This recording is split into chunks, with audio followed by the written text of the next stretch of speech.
അതോടൊപ്പം ഫോർട്ട് കൊച്ചിയിലെ boat ജെട്ടിയിലേക്ക് boat അടുക്കുന്നതിനുള്ള ഒരു സംവിധാനം.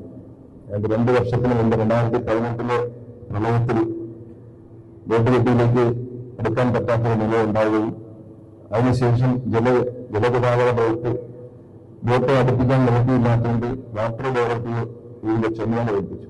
അല്ലെ, വാട്ടർ ബ്രഡ്ജ് ചെയ്ത് മാറ്റുകയായിരുന്നു ഇറിഗേഷൻ ഡിപ്പാർട്ട്മെന്റ്.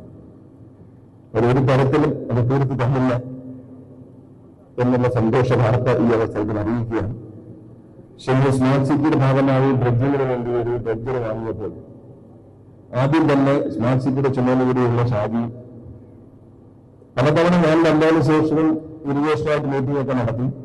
എന്നിട്ടൊന്നും അത് ഫലം കാണാത്തത് കൊണ്ട് ഈ ബ്രഡ്ജർ കൊണ്ടുപോയി അവൻ വൃത്തിയാക്കി. കാര്യങ്ങൾ ഏത് വിധത്തിലും നടത്തുക എന്നതാണ് ജനാധിപത്യത്തിൽ ആദ്യം നമ്മൾ മുന്നിൽ കാണുന്നത്. ഞാൻ ചിന്തിക്കുന്ന ഒരു രീതി എന്ന് പറയുന്നത് ഏത് കാര്യവും ജനങ്ങൾക്ക് വേണ്ടി ചെയ്യുമ്പോൾ അത് എത്രയും പെട്ടെന്ന് ചെയ്യുന്നവർക്കുള്ള കൈമാറണം, ഉപയോഗപ്രദമാണ്. നമ്മളൊരു ബോട്ട് കെട്ടി കിടന്നിട്ടു അതവിടെ കിടന്ന് 2, 3, 4 കൊല്ലം കിടന്ന് നശിക്കും. നമുക്കൊരു ബോട്ട് എടുക്കാൻ പറ്റില്ലെങ്കിൽ പിന്നെ അത് ബോട്ട് കിട്ടുകയാവില്ല. എല്ലാ കാര്യങ്ങളിലും അത്തരത്തിലൊരു വേഗത ആവശ്യമാണ് എന്ന് വിശ്വസിക്കുന്നതാണ്. KSRTCയുടെ ബസ് ടെർമിനൽ എറണാകുളത്തൊരു ചോദ്യചിഹ്നമായി നിൽക്കുന്ന കാര്യമാണ്. അക്കാര്യത്തിൽ ബഹുമാനപ്പെട്ട MLA ജനോടും മേയറും ഞാനും KSRTCയുടെ CMD എല്ലാം കൂടെ ചർച്ച ചെയ്യുകയും MLA അദ്ദേഹത്തിന്റെ ഫണ്ടിൽ 50 ലക്ഷം രൂപ ആ വെള്ളക്കെട്ട് ഒഴിവാക്കുന്നതുകൊണ്ട് തന്നെ ഞാൻ തന്നെ നേരിട്ട് BPCL കമ്പനിയുമായി ബന്ധപ്പെട്ട് അവർ 1 കോടി രൂപ നമ്മൾ ആലോചിച്ചു. 1.5 കോടി രൂപ KSRTC ബസ് സ്റ്റേഷനിലെ വെള്ളക്കെട്ട് ഒഴിവാക്കുന്നതിന് വേണ്ടി അനുവദിച്ചിട്ടുണ്ട്.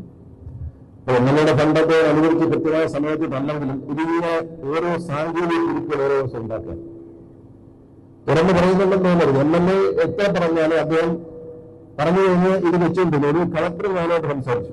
അങ്ങനെ കളക്ടറുടെ ഒരു ഓൺലൈൻ മീറ്റിംഗ് വെച്ച് പരസ്യമായി ഞാൻ പറഞ്ഞു, രാജ്യ മിനിസ്റ്ററുണ്ട്, ആ ഏസ് എന്താ കൊടുക്കാത്തെന്ന് ചോദിച്ചു. അത് കത്തമാണല്ലോ എന്ന് പറഞ്ഞു. ഇന്നാണ് കൊടുക്കാൻ സാറാണ്, അന്ന് തന്നെ കൊടുക്കും. വൈകിട്ടായിട്ട് വിനോദം എനിക്ക് അയച്ചു തന്നു, കളക്ടറിന് എനിക്ക് അയച്ചു തന്നു ഏസ്. പക്ഷെ അത് കഴിഞ്ഞ് വന്നപ്പോ എന്താ ഇത് ചില സാങ്കേതിക പ്രശ്നങ്ങൾ പറഞ്ഞു. അസിസ്റ്റന്റ് എക്സിക്യൂട്ടീവ് എഞ്ചിനീയർ വലിയ ആളുകളാണ് തിരിച്ചു വെച്ചേക്കുക PWD. അത് ഞാൻ വിനോദത്തെ വിളിച്ചത് വേണ്ട, ഇവരെ ചീഫ് എഞ്ചിനീയറുടെ നേരിട്ട് വിളിക്കുന്നത്. വിനോദ ചീഫ് എഞ്ചിനീയറെ നേരിട്ട് വിളിച്ചു. നാളെ ആ പ്രശ്നം പരിഹരിക്കും എന്നാണ് ചീഫ് എഞ്ചിനീയർ പറഞ്ഞിരിക്കുന്നത്. ചീഫ് എഞ്ചിനീയർക്ക് അറിയാം എന്താ കാര്യം എന്നുള്ളത്.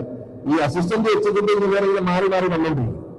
അവരുടെ ഇഷ്ടത്തിന് ഇതിനുള്ള പുറമോട്ട് വലിച്ചുകൊണ്ടിരിക്കും.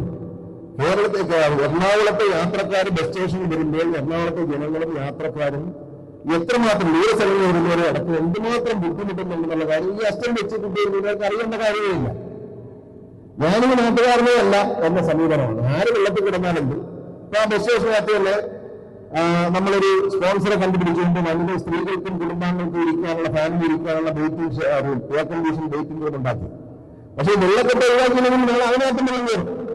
അപ്പൊ അവർ പണിയാൻ വണ്ണം വേണ്ടാന്ന് പറഞ്ഞാൽ പണിഞ്ഞോളാൻ പറഞ്ഞു. പക്ഷെ വെള്ളക്കെട്ട് ഒഴിവാക്കാനുള്ള എല്ലാ ഡിസൈനും അണ്ടർഗ്രൗണ്ട് സമ്പുകളും അത് റെയിൽവേക്ക് നമ്മളെ പെർമിഷൻ കൊടുത്തിട്ട് അവിടെ വെള്ളം പമ്പ് ചെയ്തുകളാണ് സംവിധാനങ്ങൾ. നല്ലൊരു പമ്പ് ചെയ്ത് വളരെ ദൂരെയുള്ള കനാലിൽ കൊണ്ട് കളയാൻ വേണ്ടിയുള്ള സംവിധാനം എല്ലാം റെഡിയാണ്. എന്റെ പണി ഉടനെ ആരംഭിക്കും. ഞാൻ KSRTC MDയോട് ചോദിച്ചു. അദ്ദേഹം 1 മാസം സമയം പറഞ്ഞു തുടങ്ങി. അങ്ങനെ അറിയത്തില്ല, 15 ദിവസം സമയം തരാമോ? കാരണം വേറൊന്നുമല്ല, ഇനി മാർച്ച് മാസമായിരുന്നു. ഇനി നീണ്ടുപോയാൽ ഏപ്രിൽ മെയ് കഴിഞ്ഞാൽ മഴയാകുമ്പോൾ വീണ്ടും ആ പഴയ ദൃശ്യങ്ങളൊക്കെ തന്നെ വീണ്ടും കാണേണ്ടി വരും. അത് നാണക്കേടാണ് എന്നുള്ളത് കൊണ്ടാണ് ഇതിനെ അത് പരിഹരിക്കാൻ പറഞ്ഞു. ഞാൻ ദീർഘമായി പ്രസംഗിക്കുന്നില്ല. ബലിമകളെ വിളിച്ചു നിർത്തി പറഞ്ഞല്ലോ, ബലിമയ്ക്ക് ഒരു ബോട്ട് വേണമെന്ന് കഴിഞ്ഞ നിയമസഭാ സമ്മേളനത്തിൽ പറഞ്ഞു. അരൂര് നിന്ന് ചേർത്തലയ്ക്ക് പോകുന്ന ഭാഗത്ത് റോഡ് വഴി നടക്കുകയാണ്. ആ റോഡിൽ യാത്ര സാധാരണക്കാർക്ക് വളരെ ബുദ്ധിമുട്ടായ സാഹചര്യത്തിൽ ഇവിടെ നിന്ന് കൊച്ചിയിൽ നിന്ന് ഒരു ബോട്ട് അരൂരിക്ക് ചേർത്തല ഒരു ബോട്ട് ഓടിക്കണം എന്ന് പറയും. പക്ഷെ ഇതിനുവേണ്ടി ബോട്ട് ഓടിച്ച് പരാജയപ്പെട്ടിട്ടുണ്ട്. എങ്കിൽ പോലും വലിയ ഒരു MLA എന്നുള്ളതിൽ അവരുടെ ആഗ്രഹം സാധിച്ചു കൊടുക്കണം എന്നുള്ളതാണ്. അതിനുശേഷം ഞാൻ ഷാജിയോട് കുറച്ച് വലിപ്പം കുറഞ്ഞ വലിയ ബോട്ട് കാണുന്നുണ്ട്. വലിപ്പം കുറഞ്ഞ ഒരു ബോട്ട് സംഘടിപ്പിച്ച് ഡൽഹിയിലേക്ക് കൊടുക്കണം എന്ന് പറഞ്ഞു. നിയമസഭാ സമ്മേളനം തുടങ്ങിയ സമയത്ത് തന്നെ ആ വാഗ്ദാനം പാലിച്ചുകൊണ്ടാണ് നാളെ മറ്റന്നാളോ ഡൽഹിയിലെ ബോട്ട് അവിടെ പ്രാദേശിക ചെയ്യും. അതുകൊണ്ടാണ് ഡൽഹിയെ വിളിച്ചു വരുത്തിയത്. ആ ബോട്ടും തയ്യാറായിട്ടുണ്ട്. അതുപോലെ തന്നെയാണ് ഈ ഉണ്ണികൃഷ്ണൻ നൽകിയതും അതുപോലെ കാര്യത്തിലാണ്. ഉണ്ണികൃഷ്ണ പ്രശ്നം എന്ന് പറയുന്നത് വൈകുന്നേരം വരുന്ന ബസ്സുകൾക്ക് ടൗണിലേക്ക് പ്രവേശനം ഉണ്ടായിരുന്നത്. ഞാൻ മന്ത്രിയെ വന്നതിന് ശേഷം കുറച്ച് വാഹനങ്ങളെ അകത്തോട്ട് കയറാൻ സമ്മതിച്ചു. അദ്ദേഹം വീണ്ടും പറയുന്നത് എല്ലാ വാഹനങ്ങളെയും കയറാൻ അനുവദിക്കും, KSRTC ബസ്സുകളെയും കയറ്റിവിടണം എന്നാണ് അദ്ദേഹത്തിന്റെ. അപ്പൊ അതിനെക്കുറിച്ച് ചർച്ച ചെയ്യാൻ നാളെ 12 മണിക്ക് അദ്ദേഹത്തിന് ഒരു യോഗത്തിൽ തിരുവനന്തപുരത്ത് വിളിച്ചിട്ടുണ്ട്. ആ യോഗത്തോടുകൂടി അക്കാര്യത്തിൽ ഒരു തീരുമാനമാകും. തീരുമാനമായതിനു ശേഷം അദ്ദേഹം അത് കൃഷിയിലെ ജനങ്ങളോടും മൈപ്പിലുള്ള ജനങ്ങളോടും പ്രഖ്യാപിക്കും. കാരണം മൈപ്പിലുള്ള അകത്ത് കയറി വന്നതാണ്. പിന്നെ സ്മാർട്ട് സിറ്റിയിലാണ്, മേയറുമായി ബന്ധമുള്ള കാര്യമാണ്. സ്മാർട്ട് സിറ്റിയുടെ ബസ് ടെർമിനലാണ്. അത് ഇതേപോലെയാണ്. ഞങ്ങൾ MLA ഇന്ത്യയിൽ മേയറും എല്ലാവരും ഇരുന്ന്, മിനിസ്റ്റർ രാജീവും എല്ലാവരും ഇരുന്ന് ചർച്ച ചെയ്ത് തീരുമാനങ്ങളാക്കി KSRTC ബസ് സ്റ്റേഷൻ അപ്പുറത്ത് കിടക്കുന്ന സ്ഥലം കൊടുക്കുന്നതിനുണ്ട്, കൈമാറുന്നില്ല. അത് ഉപയോഗിക്കാൻ വേണ്ടി ഒരു ബസ് ടെർമിനൽ നിർമ്മിക്കാൻ വേണ്ടി കൊടുക്കാമെന്ന് പറഞ്ഞു. അപ്പോൾ ചില ഉദ്യോഗസ്ഥരാണ് കുഴപ്പം. അവരുടനെ പറഞ്ഞു, അല്ല ഓരോ ബസ്സും KSRTC കയറ്റുമ്പോൾ 50 രൂപ വെച്ച് വേണമല്ലോ. കാരണം അത് കഴിച്ചിരുന്നാൽ KSRTC സ്ഥലം KSRTC സൗജന്യമായി കൊടുക്കുമ്പോൾ അവിടെ വെക്കുന്ന ബസ് സ്റ്റാൻഡിൽ KSRTC ഗവൺമെന്റ് 50 രൂപ കയറട്ടെ, 50 ബസ് കയറട്ടെ, അത് നടക്കുന്ന കാര്യമാണ്. അത്തരം പിരിവുകളൊന്നും നടക്കത്തില്ല, അത് പറ്റില്ല എന്ന് പറഞ്ഞു. കഴിഞ്ഞ ആഴ്ച മിനിസ്റ്റർ രാജീവ് ഞാനും കൂടി ഇരുന്നുകൊണ്ട് ഷാജിയൊക്കെ ഉണ്ടായിരുന്നു. ഒരു 5-10 കൊണ്ട് കാര്യമെല്ലാം ഒരിക്കലെല്ലാം തീർന്നു. പിന്നെ വീണ്ടും ഒരു IAS ഉദ്യോഗസ്ഥ ഇടപെട്ടു. അവർ പറഞ്ഞു അതിനെ അങ്ങനെയല്ല, KSRTC ബസ് ഇടുന്ന ഭാഗം ആര് മെയിൻറ്റെയിൻ ചെയ്യും, പിന്നെ KSRTCയുടെ വർഷമൊക്കെ പൊളിച്ചു കളയും, ഞങ്ങൾ പണിവിടില്ല. അപ്പൊ ഞാൻ പറഞ്ഞു എന്നാ കയറണ്ട എന്നും മറുപടി. അതല്ല എന്റെ മറുപടി. എന്താ മറുപടിയല്ല, ഞാനിപ്പോ എന്നിട്ട് മേയറെടുത്ത് എന്നെങ്കിലും പറയുമായിരുന്നു, പുറമേ ഞങ്ങൾ പോയിട്ട് നിങ്ങൾക്ക് ഈ പറഞ്ഞതിന്റെ 6 നിന്ന് പൈസയ്ക്ക് അവിടെ ഞാൻ KSRTCയുടെ ഈ പറഞ്ഞ ഡിസൈനിൽ ഒരു ബസ് സ്റ്റേഷൻ KSRTCയുടെ പൈസ എടുത്ത് തന്നെയാണ്. ഈ നേരെ മേലേക്കൊന്നും വേണ്ട, ഞാൻ ഉപയോഗിക്കില്ല. ഞാൻ തമാശയായിട്ട് പറഞ്ഞതല്ല, പറഞ്ഞാൽ സാധിച്ചിരിക്കും. 6 മാസത്തിനകത്ത് പണി തീർക്കുക. നിങ്ങൾ സമാനത്തിൽ ഇതങ്ങിടും, ഇതില്ലെങ്കിൽ ഇല്ല ഷാജി വിട്ടു. അതിനെക്കുറിച്ച് ചർച്ചയില്ല, അതിനെക്കുറിച്ച് ചർച്ചയില്ല. നല്ല മനോഹരമായ ബസ് സ്റ്റേഷൻ KSRTCയുടെ വണ്ടി കയറി കിടക്കാൻ ഈ പറഞ്ഞു പോകുന്ന ഒരു സാധനം, അത് സ്റ്റീലിലൊക്കെയാണ് ചെയ്യുന്നത്. KSRTC ജീവനക്കാരെ കൊണ്ട് ചോദിച്ചാൽ എനിക്ക് അഭിമാനത്തിനെ പറയാൻ കഴിയും. നിങ്ങൾ കണ്ടല്ലോ KSRTC ജീവനക്കാർ ഗണേഷ് കുമാറിനെ എത്രത്തോളം ഇഷ്ടപ്പെടുന്നു എന്നുള്ളതിന്റെ തെളിവാണ് ഇന്നത്തെ സമരം. കേരളത്തിലെ ജനങ്ങളെ ബുദ്ധിമുട്ടിക്കുന്നുണ്ട്. കേരളത്തിലെ ജനങ്ങളെ ബുദ്ധിമുട്ടിക്കരുത്, KSRTCയുടെ പ്രസ്ഥാനത്തെ തകർക്കരുത് എന്ന് ജീവനക്കാർ രാഷ്ട്രീയത്തിൽ അധികമായി മനസ്സിൽ സൂക്ഷിക്കുന്ന ആ നന്മയാണ് ഇന്നത്തെ പൊതു പണിമുടക്ക് പൊളിഞ്ഞ് പാളിസായി എന്ന് രാഷ്ട്രീയമായിട്ട് പറയുന്നില്ല. അതിൽ രാഷ്ട്രീയമില്ല. കാരണം കേരളത്തിലെ ജനങ്ങൾ യാത്രക്കാർ ഒരു പാർട്ടിയുടെ മെമ്പർമാരാണ്, എല്ലാ പാർട്ടിയുടെ മെമ്പർമാരുണ്ട്, അല്ലാത്തവരും. ഈ ബസ് സ്റ്റേഷനിൽ കുഞ്ഞുങ്ങളും സ്ത്രീകളുമായി വന്ന് ചാടുന്നവരെ ബുദ്ധിമുട്ടിക്കാൻ ഒരു പണിമുടക്ക് ഇന്ന് KSRTC താങ്ങാൻ പറ്റുന്ന കാര്യമില്ല. ഒരു പണിമുടക്ക് നടക്കും. ആ പണിമുടക്ക് നടത്തിക്കൊണ്ട് സമരത്തിന് പല മാർഗങ്ങളുണ്ട്. നമുക്ക് ഒരായിരിക്കാം. ഇന്ന് കൊട്ടാരക്കര ബസ് സ്റ്റേഷനിൽ കിടന്ന 8 ബസ്സുകളുടെ സ്റ്റാർട്ടറും വയറും പഠിച്ചു വെച്ച് കിടന്നു. ഇന്ന് സമരം കഴിഞ്ഞില്ലാത്ത നാളെ രാവിലെ 2 രൂപ കിട്ടുന്നു. അതൊരു നല്ല രാഷ്ട്രീയമാണെന്ന് വിശ്വസിക്കുന്നത്. ആ കാലം കേരളത്തിൽ കടന്നു പോയി. പൊതുമാധ്യമങ്ങളും പത്രമാധ്യമങ്ങളും ദൃശ്യമാധ്യമങ്ങളും സോഷ്യൽ മീഡിയയൊക്കെ നിറഞ്ഞു നിൽക്കുന്ന ഈ കാലഘട്ടത്തിൽ അത്തരം പ്രാകൃതമായ സമരങ്ങൾ കേരളത്തിലെ ജനങ്ങൾക്ക് വേണ്ടാമെന്ന് ചാനലുകളിൽ പറയുമ്പോൾ ഈ പണി ചെയ്തവരെ പിരിച്ചുവിടും എന്ന മന്ത്രിയുടെ പ്രസ്താവനയുടെ ജനങ്ങൾ ഉപയോഗിക്കുകയാണ്. എല്ലാ സോഷ്യൽ മീഡിയയിലും ചാനലിലും എല്ലാം പറയുന്നതാണ് ഇവരെ ശിക്ഷിക്കണം, ഇവരെ പിരിച്ചുവിടണം. ആരാണോ അത് കട്ട് ചെയ്ത് കളഞ്ഞത് അവരെ പിടിച്ച് വലിച്ചു കുറച്ചിരിക്കണം. സ്വന്തമായി ഒരാളെ രാവിലെ ഞാൻ ഓടിച്ചു പോകേണ്ട വണ്ടിയുടെ വയറിൽ വലിച്ച് ഡോറ് തുറന്നിട്ട് വലിച്ച് പരച്ചു കളഞ്ഞിരിക്കുകയാണ്. അതൊരു സമരമല്ല, അത് അക്രമപ്രവർത്തനമാണ്. പൊതുമുതൽ നശിപ്പിക്കുന്നത്, പൊതുമുതൽ നശിപ്പിച്ചതും കൊട്ടാരക്കരയിൽ കേസിട്ടിട്ടുണ്ട്. അതനുസരിച്ച് നടപടികളും ഈ വണ്ടികൾ ഓടാൻ നഷ്ടപരിഹാരം തരേണ്ടി വരും. നോട്ടീസ് കൊടുത്ത സംഘടന അതിന് നഷ്ടപരിഹാരം തരേണ്ടി വരും. അല്ലെങ്കിൽ ബഹുമാനപ്പെട്ട ഹൈക്കോടതിയെ നമ്മൾ സമീപിക്കും നഷ്ടപരിഹാരം വാങ്ങിത്തരാൻ വേണ്ടി.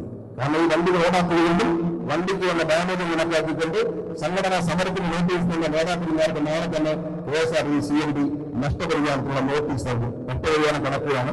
സമരത്തിൽ പങ്കെടുത്ത ഒരു കണക്കുകൾ പറയാം. കഴിഞ്ഞ ആഴ്ച 20 ദിവസം ചൊവ്വാഴ്ച 4298 വണ്ടികളാണ് ഓടിയത്. ഈ ആഴ്ചയ്ക്ക് ശേഷം ഞങ്ങൾ ഈ അവധിക്കാലം വന്നതുകൊണ്ട് കളക്ഷൻ തന്നെ കുറെ വണ്ടികൾ വെട്ടിക്കുറച്ചു. എങ്കിൽ പോലും സമരം നടന്ന ഈ ദിവസം 4026 വണ്ടികൾ കേരളത്തിൽ ഓടിയിട്ടുണ്ട്. ട്രിപ്പുകൾ കേരളത്തിൽ ഓടിയിട്ടുണ്ട്. ഏതാണ്ട് 93.7%. കഴിഞ്ഞ ആഴ്ചയിലേക്കും 93.7% ട്രിപ്പുകളും ഷെഡ്യൂളുകളും KSRTC നിയന്ത്രിക്കാൻ കഴിഞ്ഞിട്ടുണ്ട്. വെറും 6.3% കുറവ് മാത്രമാണ് കഴിഞ്ഞ ആഴ്ചയിൽ ഈ ആഴ്ചയുമായി വണ്ടി ഓടാൻ സമരം നടന്ന ദിവസമായി വണ്ടി ഓടാത്തതിന്റെ വ്യത്യാസം എന്നെല്ലാവരും മനസ്സിലാക്കണം. അതിന്റെ അർത്ഥം ഈ ആഹ്വാനം KSRTCയിലെ ജീവനക്കാർ തള്ളിക്കളഞ്ഞു എന്നുള്ളത് തന്നെയാണ്. അതിൽ രാഷ്ട്രീയമില്ല. ഞാൻ KSRTCയിലെ ഈ സമരത്തിന്റെ പേരിലല്ല. ഇന്നത്തെ ദിവസം കേരളത്തിലെ ജനങ്ങളെ ബുദ്ധിമുട്ടിലാക്കാതെ KSRTC എന്ന ജനങ്ങളുടെ സ്വപ്നമായ ഈ പ്രസ്ഥാനത്തെ തകർച്ചയിലുള്ള കൈവയ്ക്കണമെന്ന മനോഭാവത്തോടെ ഇന്ന് വണ്ടി ഓടിക്കാനും ഓഫീസിൽ വരാനും ഇതിനുവേണ്ടി സജീവമായിട്ടുള്ള KSRTCയിലെ മുഴുവൻ ജീവനക്കാരെ ഒരു മന്ത്രി എന്ന നിലയിലും ഒരു കേരളത്തിലെ പൗരൻ എന്ന നിലയിലും വളരെ സ്നേഹത്തോടെ അഭിനന്ദിക്കുകയും അവരൊരു നന്ദി രേഖപ്പെടുത്തുകയും പൊതുയോഗത്തിൽ വെച്ചാൽ പറയുന്നത്. കാരണം ഇത്തരം സമരങ്ങൾ ജനങ്ങളോട് വാശി കാണിക്കുന്നു. KSRTC ജീവനക്കാർക്ക് 3-4 ഗഡുക്കളായി ശമ്പളം കൊടുക്കുന്നു. പക്ഷേ നിങ്ങൾ മനസ്സിലാക്കണം, കഴിഞ്ഞ 2 വർഷത്തിനിടെ കഴിഞ്ഞ 4-5 മാസമായി അവർക്ക് ഒരുമിച്ച് ശമ്പളം കൊടുക്കുന്നു. അതുകൊണ്ട് 16-ാം തീയതി ശമ്പളം കൊടുക്കുന്നു. ഒരു സംശയങ്ങൾക്ക് വേണ്ട. ഞാൻ മന്ത്രിയായി വന്നപ്പോൾ ബഹുമാനപ്പെട്ട മുഖ്യമന്ത്രി ശ്രീ പിണറായി വിജയൻ അദ്ദേഹത്തിന്റെ ഓഫീസിലേക്ക് വിളിപ്പിച്ചിട്ട് പറഞ്ഞു, മന്ത്രിയായി വന്ന 2 ദിവസമായിരുന്നു. ഇപ്പൊ അതിൽ പറഞ്ഞു KSRTC ജീവനക്കാർക്ക് ഒരുമിച്ച് 1-ാം തീയതി ശമ്പളം കൊടുക്കാനുള്ള നടപടികൾ കമ്മീഷണർ ഉണ്ടാക്കണം. അതിനുള്ള ഒരു ആശയം രൂപീകരിക്കുക. ഞാൻ പറഞ്ഞു ഒരു ആശയം ഉണ്ടാക്കിയിട്ട് ഞാൻ ഇങ്ങനെ കാണാം എന്ന് പറഞ്ഞു. ഞാനൊരു ആശയം രൂപീകരിച്ചു. അദ്ദേഹത്തെ പോയി കണ്ടു. അദ്ദേഹം നടപ്പിലാക്കണമെന്ന് നമ്മൾ മനസ്സിലാക്കണം. 667 കോടി രൂപ അദ്ദേഹം KSRTCയുടെ കടബാധ്യതയിലേക്ക് അടയ്ക്കാൻ വേണ്ടി ഈ സാമ്പത്തിക നേതൃത്വത്തിന്റെയും ബഹുമാനപ്പെട്ട മുഖ്യമന്ത്രി ധനകാര്യ വകുപ്പുമായി ബന്ധപ്പെട്ട് അനുവദിച്ചു തന്നു. അനുവദിച്ച എന്നതിന്റെ അടിസ്ഥാനത്തിൽ പുതിയൊരു പ്രപ്പോസലുമായി വരികയാണ്. എല്ലാ ജീവനക്കാർക്കും 1-ാം തീയതി തന്നെ ശമ്പളം KSRTC കൊടുക്കും എന്ന് പറയുമ്പോൾ ആ കൊടുക്കും എന്ന് പറഞ്ഞതിന് ശേഷം കഴിഞ്ഞ ദിവസം കോഴിക്കോട് നടന്ന ഒരു സ്വകാര്യ പരിപാടി DC ബുക്സിന്റെ പുസ്തകോത്സവത്തിൽ പങ്കെടുത്തപ്പോൾ ശ്രീ ദീപക് ധർമ്മട ഞാനുമായി സംസാരിച്ചു. അപ്പോൾ ഞാൻ പറഞ്ഞ കാര്യമുണ്ട്, ജീവനക്കാർക്ക് ഒരുമിച്ച് ശമ്പളം കൊടുക്കും, ഉടൻ കൊടുക്കും എന്ന് പറഞ്ഞിട്ട് പിന്നെ അതൊരു വിഷയമായി ഒരു സമരം നടത്തുന്നത് ശരിയാണ്. അത് ശരിയല്ല. കാരണം ഒരു മനുഷ്യൻ എന്ന നിലയിൽ ഒരാൾ പറയുകയാണ് ഞാൻ ഒരുമിച്ച് ശമ്പളം കൊടുക്കാമെന്ന് പറഞ്ഞു, കൊടുത്തു, 1-ാം തീയതി തരാം എന്ന് പറഞ്ഞു. വിശ്വസിക്കണം. നമ്മൾ ഏതൊരു കാര്യത്തിൽ വിശ്വസിക്കണം. ഒരു സമയം, ശ്വാസം എടുക്കാനുള്ള സമയം കൊടുക്കണം. മറ്റൊരു ഒരു ക്രൂരതയാണ്. ശ്വാസം എടുക്കാനുള്ള സമയം കൊടുക്കാതെ പെട്ടെന്ന് എടുത്തു എന്ന് പറഞ്ഞാൽ അതിൽ നടക്കില്ലെന്ന് ജീവനക്കാർക്കും അറിയാം. പ്രത്യേകിച്ച് വനിതാ ജീവനക്കാരുടെയൊക്കെ ഹാജർ ഇന്ന് വളരെ കൂടുതലാണ്. അവരെല്ലാം ജോലിക്കും നമ്മൾ ഈ എന്തിനും വേണ്ടി സമരം ചെയ്യുന്നു എന്നുള്ളത് വളരെ പ്രസക്തമാണ് ഇന്നത്തെ കാലഘട്ടത്തിൽ. വെറുതെ സമരത്തിൽ വിളിച്ച് നാള് പുറത്തില്ല ഉള്ള കാര്യം പറയാമോ. ജനകീയ പ്രശ്നങ്ങൾ ജനങ്ങളെ ബാധിക്കുന്ന വിഷയങ്ങൾക്കാണ് സമരം. അതുകൊണ്ട് വളരെ ദുഃഖകരമായി പോയി ഇന്നത്തെ സമരം. പക്ഷെ ആ സമരം ജനങ്ങളും KSRTC ജീവനക്കാരും തള്ളി എന്നത് വളരെ പ്രധാനപ്പെട്ട കാര്യമാണ്. ഇത് ഞാൻ പറയുന്നത് നമ്മളെല്ലാവരും കേട്ടിട്ടുണ്ട്. ഒരു രാഷ്ട്രീയം തോന്നുന്നുണ്ട്. നിങ്ങൾ ആരും ഇത് ആഗ്രഹിക്കുന്നവരല്ല എന്നെനിക്കറിയാം. KSRTC നശിക്കണമെന്ന് ആഗ്രഹിക്കുന്ന ഒരു ജനപ്രതിനിധി ഈ രീതിയിലെ സദസ്സിലും ഉണ്ടെന്ന് ഞാൻ വിശ്വസിക്കുന്നില്ല. ഒരു മാധ്യമങ്ങളും അങ്ങനെയാണെന്ന് ഞാൻ വിശ്വസിക്കുന്നില്ല. കേരളത്തിലെ ജനങ്ങളുടെ ഒരു മനസ്സിലെ ഒരു സ്വപ്നമാണ് KSRTC. നമ്മൾ ജനിച്ച കാലമേ കാണുന്ന ഒരു വണ്ടിയുണ്ട്. ആ ഒരു നമ്മൾ പറയുന്നത് KSRTC എന്ന് പറഞ്ഞ ആന വണ്ടി, അതൊരു സന്തോഷമാണ്. അത് നിലനിൽക്കേണ്ടത് മലയാളിയുടെ ആവശ്യമാണ്. എവിടെ ചെന്നാലും കേരളത്തിന്റെ അടയാളമായി എടുത്തു കാണിക്കാൻ പറ്റുന്ന ഒരു KSRTC ബസ് ഒരു കഥകളിലാണ്. 2 ആനയും ഇതാണ് കാണിക്കുക. എവിടെ ചെന്നാലും നമ്മൾ അടയാളമായിട്ട് കാണുന്നത് ഇത് കേരളത്തിൻ്റെതാണ് എന്ന് തോന്നണമെങ്കിൽ ഈ 2-3 സാധനങ്ങളുണ്ട്. പിന്നെ കഥകളി, അതുപോലെ KSRTC ബസ്, ഇതൊക്കെയാണ് നമ്മൾ കേരളം എന്ന് പറയുന്നത് പെട്ടെന്ന് ഓർമ്മയിൽ വരുന്നത് ഇതൊക്കെയാണ്. അപ്പൊ അതുകൊണ്ട് പൊതുഗതാഗത സംവിധാനം ശക്തിപ്പെടുന്നുണ്ട്. എറണാകുളത്തെ പൊതുഗതാഗതം ശക്തിപ്പെടുത്താൻ ഗവർണർ പ്രസംഗത്തിൽ പറയുന്നത് നമ്മുടെ ഈ വാട്ടർ ട്രാൻസ്പോർട്ടും മെട്രോയും എയർപോർട്ടും എല്ലാം കൂടി കണക്ട് ചെയ്ത ഒരു പദ്ധതി ഉണ്ടാക്കേണ്ടതുണ്ട്. അത് ഗവർണർ പ്രസംഗത്തിൽ പറഞ്ഞിട്ടുണ്ട്. എങ്കിൽ പോലും ഞാൻ പറയുകയാണ്, എല്ലാത്തിന്റെയും ഒരു കോർഡിനേഷൻ മേയറുടെ നേതൃത്വത്തിൽ നടത്തുകയാണെന്നുണ്ടെങ്കിൽ അത് നന്നായിരിക്കും. അതുവഴി യാത്ര ചെയ്ത് ഏതാണ്ട് 40 സ്ഥലങ്ങളിൽ പേരിടാനുണ്ട്. ഇതൊന്ന് പൊക്കിയാൽ നമുക്ക് ഇവിടെ തുടങ്ങി മെയിൻ റോഡിലൂടെ കൊച്ചിക്ക് പോയി അവിടെ ഫോർട്ട് കൊച്ചി എല്ലാം കറങ്ങി വരുന്ന ഒരു ടൂറിസം പാക്കേജിന് വേണ്ടി 2 വരിയായി ഇവിടെ കിടക്കാൻ കഴിഞ്ഞ 1 മാസമാണ്. അടിയന്തരമായി ബഹുമാനപ്പെട്ട MLA ഇടപെടും. അദ്ദേഹത്തിന് മറുപടി പ്രസംഗത്തിനോട് പറയുന്നത് അദ്ദേഹത്തിന് നേരത്തെ നിയമസഭയിൽ വെച്ച് സൂചിപ്പിച്ചിരുന്നു. അതുപോലെ തന്നെ നേരെ ഉള്ളൊരു ആവശ്യം ഇപ്പോൾ ഉന്നയിച്ചു. ഹൈക്കോടതി മംഗളവാരം മുതൽ ഈ സുഭാഷ് പാർക്ക് ഈ റോഡ് എവിടം വരെ എത്തുന്ന ദർബാർ ഹാളുകളുള്ള ഭാഗത്ത് ഹോളടിച്ച് ശബ്ദം ഉണ്ടാക്കുന്നത് ഒഴിവാക്കാൻ ഇത് നടപടിയെടുക്കണം. അത് അദ്ദേഹം അതൊരു പദ്ധതിയായി മുന്നോട്ട് വയ്ക്കുന്നു. മേയർ മുന്നോട്ട് വയ്ക്കുന്ന ഈ പദ്ധതിക്ക് എല്ലാ പിന്തുണയും നൽകിക്കൊണ്ടും മോട്ടോർ വെഹിക്കിൾ ഡിപ്പാർട്ട്മെന്റ് ഉദ്യോഗസ്ഥരാണെങ്കിലുണ്ടെന്ന് എനിക്കറിയില്ല. ഇന്ന് തന്നെ എറണാകുളം RTOയും എൻഫോഴ്സ്മെന്റ് RTOയും അങ്ങനെ ബന്ധപ്പെടും. അങ്ങനെ ആ പദ്ധതിയുമായി നമുക്ക് മുന്നോട്ട് പോകാം. ഞങ്ങളുടെ എല്ലാ പിന്തുണയും തരുന്നു. ശബ്ദ മലിനീകരണം ഒഴിവാക്കി അത്തരം ഒരു മേഖല ഒരു സൈലന്റ് സോണാക്കി മാറ്റാമെന്ന അങ്ങയുടെ ആശയത്തെ അംഗീകരിച്ചുകൊണ്ട് ഇന്ന് തന്നെ പോലീസിനൊക്കെയാണല്ലോ സംഘടിപ്പിച്ചുകൊണ്ട് മോട്ടോർ വെഹിക്കിൾ ഡിപ്പാർട്ട്മെന്റിന്റെ എല്ലാ പിന്തുണയും ഞങ്ങൾ തരും എന്ന് NSF ഉറപ്പ് നൽകുകയാണ്. ഈ ഒരു വർഷം ദീർഘിപ്പിക്കുമ്പോൾ എംഎൽഎമാരെല്ലാവരും സംസാരിക്കാനുണ്ട്. എല്ലാവിധ നന്മകളും നേർന്നുകൊണ്ട് മാത്രമല്ല, വാട്ടർ ട്രാൻസ്പോർട്ട് ഡിപ്പാർട്ട്മെന്റിലെ ജീവനക്കാർക്ക് പഞ്ചിങ് ഏർപ്പെടുത്തി, ബയോമെട്രിക് പഞ്ചിങ് ഏർപ്പെടുത്തിയോടൊപ്പം യാത്രാ ബോട്ടുകളിലും ആൻഡ്രോയിഡ് ടിക്കറ്റ് മെഷീൻ എല്ലാം ടൂറിസ്റ്റ് ബസ്സുകൾ വരുന്നുണ്ട്. അതുകൂടാതെ ഭിന്നശേഷിക്കാർക്കും കുട്ടികൾക്ക് KSRTCയിൽ ഉണ്ടാക്കിയതുപോലെ പാസ് എടുക്കുന്നതിനുള്ള ഓൺലൈൻ സംവിധാനം, അതായത് ഓഫീസുകളിൽ കയറി ഇറങ്ങി ബുദ്ധിമുട്ടാതെ അല്ലേ, അതാണ് ഉദ്ദേശിക്കുന്നത്. ഓൺലൈനായി KSRTC പോലെ പാസ് എടുക്കാനായിട്ട് ഈ ഓഫീസുകളിൽ കയറി ഇറങ്ങേണ്ട ഒരു ആപ്പ് വഴി നിങ്ങൾക്ക് എടുക്കാനുള്ള സംവിധാനം റെഡിയാവുന്നുണ്ട്. അതുപോലെ പുതുവർഷത്തോടുകൂടി ഈ വർഷം 50% ബോട്ടുകൾ സോളാറാക്കും. അതിനെക്കുറിച്ചൊക്കെ ഷാജി പ്രസംഗിക്കുന്ന കാരണം വടക്കൻ ജില്ലകളിൽ ബോട്ടില്ലാത്തതിന്റെ അപാകതയുണ്ട്. ആ ബോട്ടുകൾ അവിടെ എത്തിക്കുന്നുണ്ട്. അതോടൊപ്പം തന്നെ ഒരു ആശയം ഞാൻ ഷാജിക്ക് നിർദ്ദേശം കൊടുത്തിട്ടുണ്ട്. നമ്മുടെ ഗൾഫ് ആഫ്രിക്കയിൽ കാണുന്ന ഡെസേർട്ട് ഡ്രൈവ്, അതായത് ലാൻഡ് ക്രൂസറിൽ ഡെസേർട്ട് കൊണ്ട് അവിടെ കറക്കും. കറക്കിയതിനു ശേഷം തിരിച്ചു കൊണ്ടിരുമ്പോൾ ഒരു സ്ഥലത്ത് ഫുഡ് കഴിക്കാനും അവിടെ ഡാൻസ് പാട്ടൊക്കെ കാണാനുള്ള സംവിധാനം, അതായത് ഫുഡ് കഴിച്ചിട്ട് നമ്മളെ കൂട്ടിക്കൊണ്ടുവരും എന്ന് പറഞ്ഞതുപോലെ ബോട്ട് ഉപയോഗിച്ചുകൊണ്ട് ഈ ഡെസേർട്ട് ഡ്രൈവ് എന്ന് പേപ്പിയടിക്കാണ്ട് പറയും. അതായത് ചെറിയ ബോട്ടുകളിൽ ടൂറിസ്റ്റ് യാത്രക്കാരെ കൂട്ടിക്കൊണ്ട് കുട്ടനാടിന്റെ ഈ കായൽ പരപ്പുകളിലെല്ലാം ഒന്ന് കറങ്ങി ഇടവഴികൾ, ഇടറോഡുകളെ കൊണ്ട് ഇടത്തോടുകളിലൊക്കെ കയറി അങ്ങനെ കറങ്ങി വരുമ്പോൾ ഒരു സ്ഥലത്ത് കേരളത്തിന്റെ കരിമീനെല്ലാം പൊരിച്ചു കൊടുക്കുന്ന ഒരു ഓരയിട്ട ചായകൾ, കുറച്ച് അങ്ങോട്ട് വെല്ലുമ്പോൾ ഒരു നാടൻ കള്ള് ഷാപ്പ്, വേണമെങ്കിൽ ചെത്തിലെ തെങ്ങിലെ കള്ള് വാങ്ങിച്ചു കുടിക്കാം. അത് പറഞ്ഞുകൊണ്ട് എനിക്ക് കഴിയുന്നില്ല, നമ്മൾ കുടിക്കുന്നുണ്ടോ നോക്കിയാൽ മറ്റുള്ളവർ കുടിക്കാത്ത സാധനം കൊണ്ടാട്ടെന്ന് പറയുകയാണ്. ഒരു നല്ല കള്ള് ഷാപ്പ് സെറ്റ് ചെയ്തു അവിടെ ആരെങ്കിലും ഒരു ലൈസൻസ് എടുത്ത് വന്നിട്ട് അവിടെ ബോട്ട് നിർത്തി കൊടുക്കും. വേണമെന്നുള്ളവർ കടറങ്ങി രണ്ട് കല്ല് വാങ്ങിച്ചടിച്ചിട്ട് നേരെ വന്ന് ഇപ്പുറത്ത് വരുമ്പോൾ ഓലയിട്ട് നല്ല ചായക്കട, ബെഞ്ചൊക്കെ ഇട്ടൊരു ചായക്കട, സിനിമ പോസ്റ്റൊക്കെ ഇട്ട് ആ ചായക്കടയിൽ ഇറങ്ങി ചായയൊക്കെ കുടിച്ച് മീനൊക്കെ പൊരിച്ചു തിന്ന് പൊള്ളിച്ചതും ഇലയിൽ വെച്ച് പൊള്ളിച്ച കുട്ടനാടൻ മീനൊക്കെ കഴിച്ച് ചോറൊക്കെ കൊണ്ട് നമ്മൾ വരുമ്പോൾ ഒരു 4-5 മണിയോട് കൂടി ഞങ്ങൾ ഉദ്ദേശിക്കുന്ന പാതിരാ മണൽ ടൂറിസം വകുപ്പായി സംസാരിക്കുന്നുണ്ട്. പാതിരാ മണലിൽ വന്നിറങ്ങി അവിടെ ഓല കൊണ്ടൊരു പഴയ തിയേറ്റർ പണിയാണ്.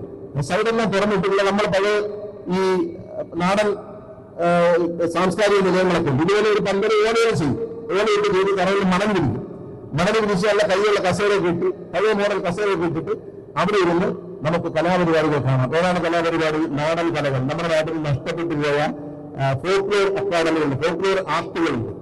ഉദാഹരണം വില്ലടിച്ചാൻ പാട്ട് നമ്മൾ കേട്ടിട്ടില്ല, പണ്ട് അമ്പലങ്ങളിലൊക്കെ ഉണ്ടായിരുന്നു, അതിപ്പോ കണ്ടിട്ടില്ല.